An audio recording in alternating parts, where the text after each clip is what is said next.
Olá, amigos e amigas, esse é o canal do Direito.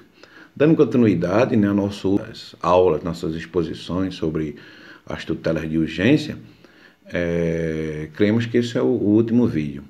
Então, nós falamos no primeiro momento sobre o processo cautelado e como estava disposto o Código de Processo Civil de 73, também conhecido como Código Buzaide, que estavam ali, que o código estava basicamente dividido em processo cautelar, processo de conhecimento e processo de execução.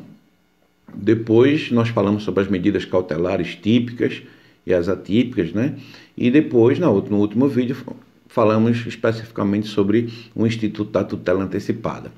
E aí, no final do vídeo, eu falei que foi muito bom a criação do Instituto da Tutela Antecipada, mas que também havia uma discussão, sobre uma discussão acadêmica, uma discussão teórica, sobre a natureza da medida da tutela antecipada, se era um procedimento satisfativo, se não era satisfativo. E agora, com o CPC de 2015, que não é tão novo assim, já que ele é de 2015, entrou em vigor apenas em 2016, no primeiro momento a impressão que a gente tem é que o código, o novo CPC, ele organizou a casa, Ele agora criou um capítulo, um livro, aí no livro 5, o código fala inicia do artigo 294 ao 311, ele regula agora o que que a doutrina chama de poder geral de cautela, E que o professor Celso Antônio Bandeira de Mello, um importante publicista da PUC de São Paulo, ele repudia ali, ele adverte para a impropriedade desse termo, dizendo que num Estado democrático de direito não existe poder do juiz, existe poder-dever do juiz. O poder-dever seria a expressão correta, seria poder-dever geral de cautela. Mas, enfim, o que é que o novo Código de Processo Civil traz? Ele traz algumas mudanças importantes. Primeiro, não existe mais menção às medidas cautelares, aquelas medidas de arresto, sequestro, etc., não existe mais. Não existe mais uma parte ali do CPC dedicada às medidas cautelares típicas. Uma outra, até porque não existia mais a razão de ser, Como a gente viu no último vídeo, ninguém mais utilizava o processo cautelar. Uma outra medida, uma outra coisa que o novo CPC trouxe foi positivou o Instituto da Tutela da Evidência, que a gente vai falar daqui a pouco sobre o que vem a ser. Não é tão novo assim, porque já havia uma previsão ali no artigo 273, se eu não me engano, no inciso 2º, já havia ali um embrião do que seria a tutela da evidência. Mas com o nome tutela da evidência não existia no Código de 73. Outra coisa que o CPC trouxe foi o Instituto da Tutela Antecipada Antecedente. Ou seja, a possibilidade de você manejar uma tutela antecipada antecedente, sem que você tenha a obrigação de promover depois uma ação principal. Inclusive, essa decisão que concede a tutela antecipada antecedente, a doutrina diz que aliás, o próprio CPC diz que ela se estabiliza. Há uma estabilização se o réu for intimado, citado, e não houver mudança, ela é estabilizada. Se o réu for intimado da decisão, citado para responder, e ele não agravar, porque a própria lei diz que o recurso que cabe contra essa decisão concedida na tutela cautelar antecedente é o agravo de instrumento, se ele não agravar, a medida estabiliza-se e pode ser modificada por uma ação de impugnação que não é ação rescisória, não se confunde com ação rescisória, e que o réu poderia manejar essa ação aí até 2 anos, teria até o prazo de 2 anos. Mas, enfim, como é que o CPC trata? No artigo 294, o CPC fala logo das tutelas provisórias, Então, ele traz como tutela provisória, ele faz uma divisão, Tutela provisória. Então, tem as tutelas de urgência e as tutelas de evidência. A tutela de evidência está lá no artigo 311, que é o último artigo dessa seção, desse livro, e que está lá os requisitos da tutela de evidência. A tutela de evidência ela tem ela se caracteriza, a lei traz alguns requisitos nos seus incisos, lá do 1 a 4, se eu não me engano, e fala de alguns requisitos, como a questão da documental. Lembra da tutela antecipada, da questão da prova inequívoca, né? Agora não existe mais, mas o direito tem que ser evidente.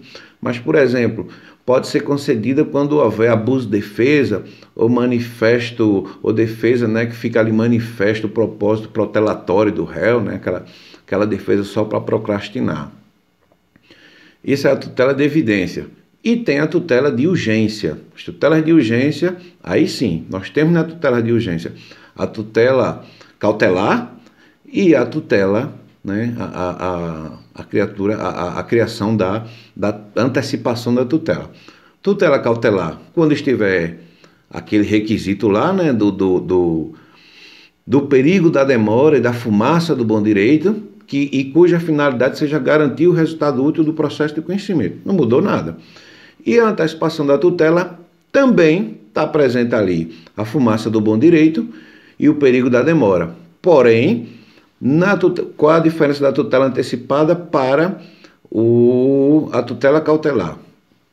É que a medida concedida na tutela antecipada, ela garante, né, o direito. Ela não diferentemente do processo cautelar, que ele tem a finalidade de garantir o resultado útil do processo de conhecimento, na tutela antecipada há uma garantia, né, há uma antecipação, né, a medida é satisfativa, né, ela diz respeito diretamente ao processo, àquilo que se busca, né, o bem da vida que se busca no processo de conhecimento.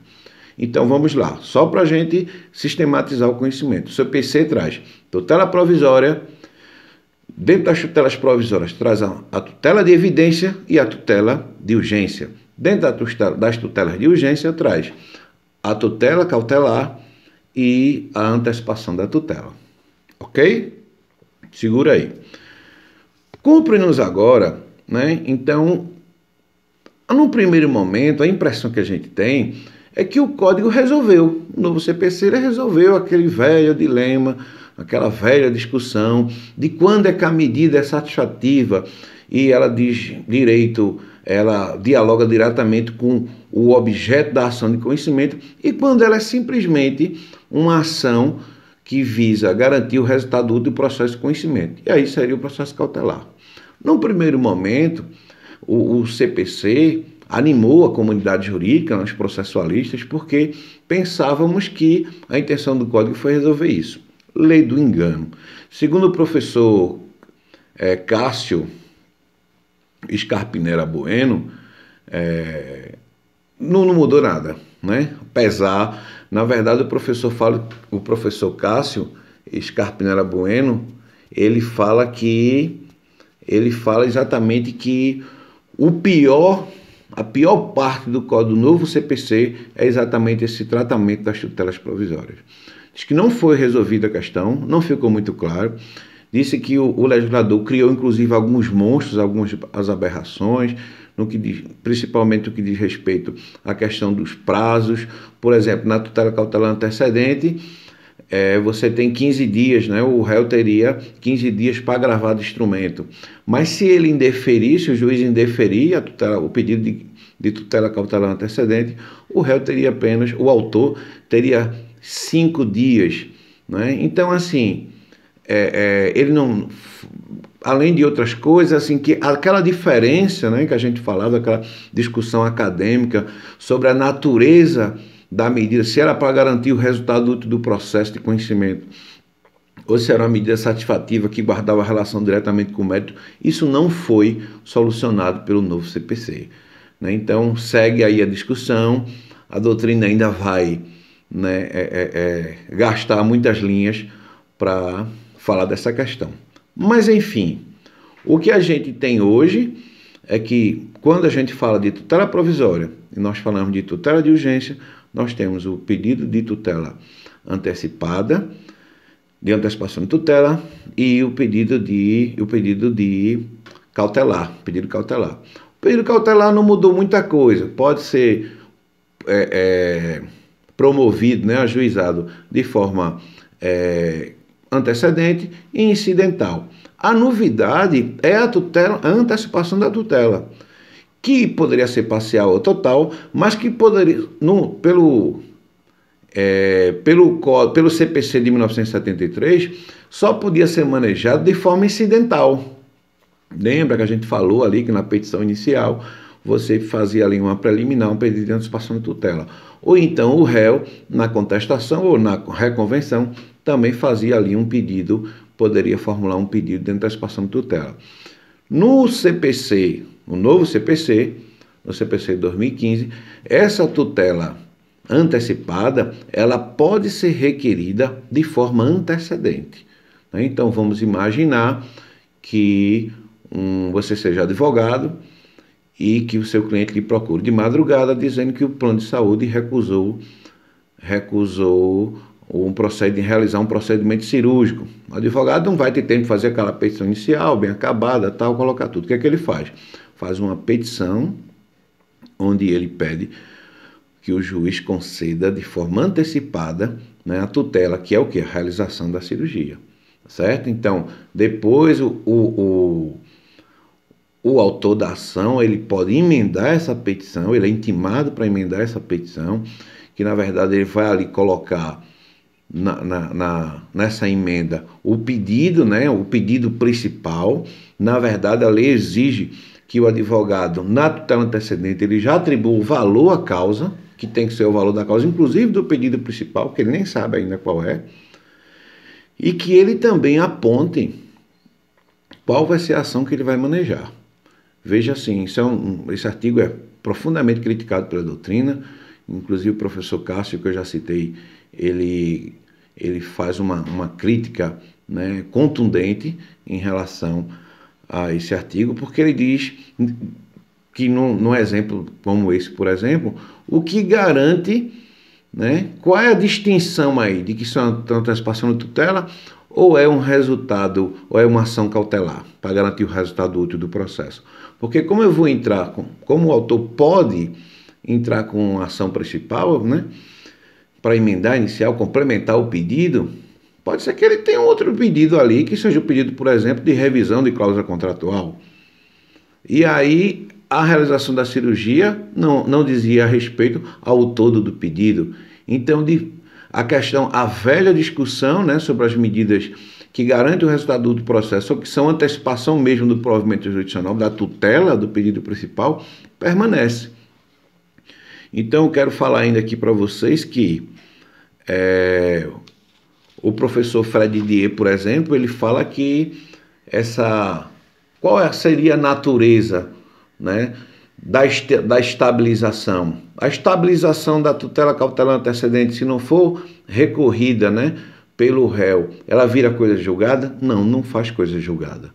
Né? Não faz coisa julgada nem material, nem faz coisa julgada formal. E aí, que espécie, né, qual é a natureza dessa medida? Né? É uma ação, é uma criação nova. Na verdade, alguns professores, como o professor Ronaldo Kramer, da USP, se eu não me engano, é da PUC também de São Paulo, o professor Ronaldo Kramer, ele defende que essa decisão, ela é uma decisão sui generis, né? É uma decisão que não tem ali um tratamento. E que, na verdade, essa decisão, a natureza dela, caminha ali por essa tentativa, né, do legislador processual, né, atual, ele clamar muito por o que seria uma monitorização do procedimento, né, do processo, no sentido de tornar o processo mais célere, né? Monitorização porque uma referência à ação monitória, né? No sentido de uma agilização processual, de causar um meio termo ali. Críticas à parte, né? O código tentou sistematizar. Não resolveu as questões, né, teóricas, conceituais, né, doutrinárias, não resolveu a celeuma, mas a gente vai precisar aí passar bastante tempo ainda para ver como é que vai se comportar a doutrina e a jurisprudência em relação ao assunto. Então é isso, né? No final das contas, todas essas medidas, né, o CPC vem com esse propósito, tornar o processo mais sério, mais rápido, garantir o resultado útil do processo, que é um direito fundamental, aliás, garantir a razoável duração do processo, né, que é um direito fundamental, está lá na Constituição, no artigo 5º, e vamos esperar aí que a doutrina e que a jurisprudência, né, pacifiquem em todas essas discussões. Mas eu quero que você curta esse vídeo, que você se inscreva no canal e até a próxima.